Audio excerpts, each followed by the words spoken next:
ನಮಸ್ಕಾರ. ಇದು ನಿಮ್ಮ GBH 63 ಅಪ್ಡೇಟ್ ಚಾನಲ್. ಅರಸೀಕೆರೆಯಲ್ಲಿ ಸಂಭ್ರಮದಿಂದ ಬಕ್ರೀದ್ ಹಬ್ಬ ಆಚರಣೆ.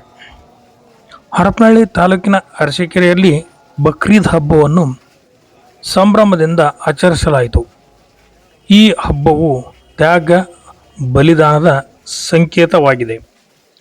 ಮುಸ್ಲಿಂ ಬಾಂಧವರೆಲ್ಲರೂ ಬೆಳಗ್ಗೆಯಿಂದಲೇ ಮಸೀದಿಗೆ ತೆರಳಿ ನಮಾಜ್ ಮಾಡಿದರು. ಪರಸ್ಪರ ಒಬ್ಬರಿಗೊಬ್ಬರು ಆಲಿಂಗಿಸಿಕೊಂಡರು. ನಂತರ ಶುಭಾಶಯಗಳನ್ನು ವಿನಿಮಯ ಮಾಡಿಕೊಂಡರು.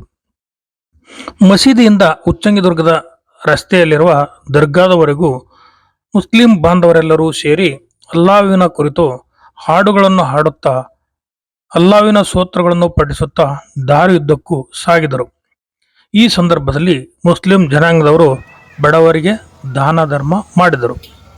ಪ್ರವಾದಿ ಹಜರತ್ ಇಬ್ರಾಹಿಂ ಅವರ ತ್ಯಾಗ ಬಲಿದಾನ, ಅಚಲ ದೈವಭಕ್ತಿ ಹಾಗೂ ಅವರ ಪುತ್ರ ಹಜರತ್ ಇಸ್ಮಾಯಿಲ್ ಅವರ ದೈವಭಕ್ತಿಯನ್ನು ಸಾಂಕೇತೀಕರಿಸುವ ಬಕ್ರೀದ್ ತ್ಯಾಗ ಬಲಿದಾನವನ್ನು ಸ್ಮರಿಸುವ ಮಹತ್ವದ ಹಬ್ಬವಾಗಿದೆ.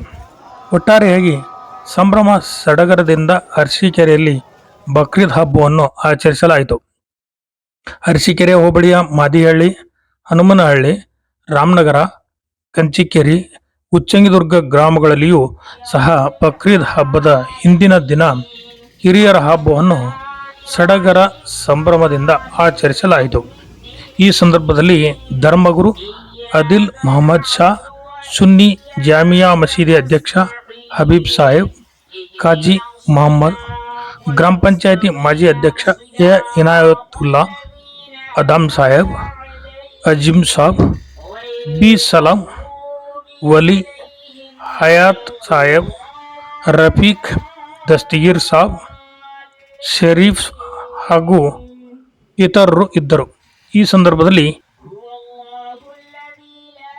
ಕೆ ರಂಗಯ್ಯ ನೇತೃತ್ವದಲ್ಲಿ ಇವರ ರೂಟ್ ಮಾರ್ಚ್ ನಡೆಸಿ ಸೂಕ್ತ ಪೊಲೀಸ್ ಬಂದೋಬಸ್ತ್ ಮಾಡಲಾಗಿತ್ತು.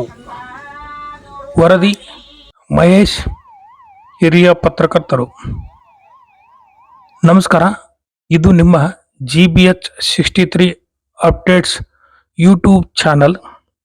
ದಯಮಾಡಿ ಈ ಚಾನಲನ್ನು ಶೇರ್ ಮಾಡಿ, ಸಬ್ಸ್ಕ್ರೈಬ್ ಮಾಡಿ ಹಾಗೂ ಲೈಕ್ ಮತ್ತು ಕಮೆಂಟ್ ಮಾಡುವುದರ ಮೂಲಕ ಪ್ರೋತ್ಸಾಹ ನೀಡಿ. ಧನ್ಯವಾದಗಳು. जो बच्चे नहीं पढ़ेंगे तो पैसा खर्चा करने से कोई फायदा मिलेगा नहीं। और सबसे हमारे बड़े उलमाए किराम मुफ्तियां ने इल्जाम फरमाते हैं कि मकतब को मजबूत करो, उर्दू स्कूल को मजबूत करो, वरना जो हालात अभी हम लोगों में आ रहे हैं, हम तो अल्लाह का शुक्र है कि हमारी जिंदगी जो गुजर रही है, लेकिन हमारे बाल बच्चे जो आने वाले हैं उनकी जिंदगी गुजारना दुभर हो जाए, दीन से बहुत ही दूर चले जाएंगे। इसलिए मेरे भाइयों इन चीजों पर ध्यान दें और अपने बच्चे को स्कूल में दाखिल करें और मकतब में भी भेजें। अल्लाह हम सबको अमल की तौफीक नसीब करे।